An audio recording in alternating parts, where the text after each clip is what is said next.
Hello, Saints.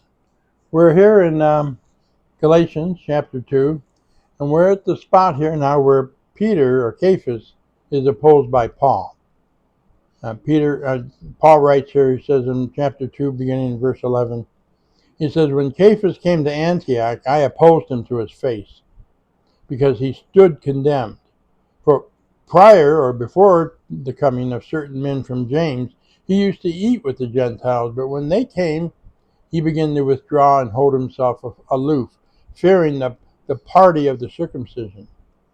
So here he was, Peter was willing to unite with the Gentiles and bring the church together, Jew and Gentile. But when he saw his Jewish friends, he stood away from the Gentiles so as not to get their or stir up their error against them, being with them.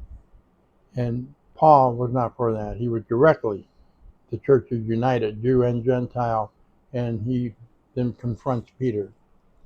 He says, the rest of the Jews joined him in hypocrisy, with the rest that even Barnabas was carried away with their hypocrisy. He said, but when I saw that they were not straightforward about the truth of the gospel, I said to Cephas in the presence of all, if you, being a Jew, live like the Gentiles and not like the Jews, how is it that you compel the Gentiles to live like the Jews?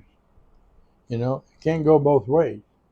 And this is really at the heart of what Paul's talking about, uniting the church. And we see that again, and I've mentioned this numerous times, of Ephesians chapter 2, where Paul's talking about that one new man, Jew and Gentile, no longer Jew, no longer Gentile, but one new man, church, the body of Christ.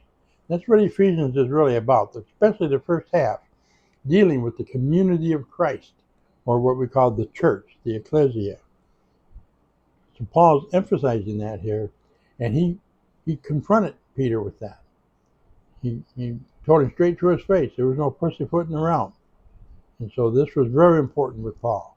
And we should remember that today as we consider who is worthy of the gospel and who it is that we're sitting with.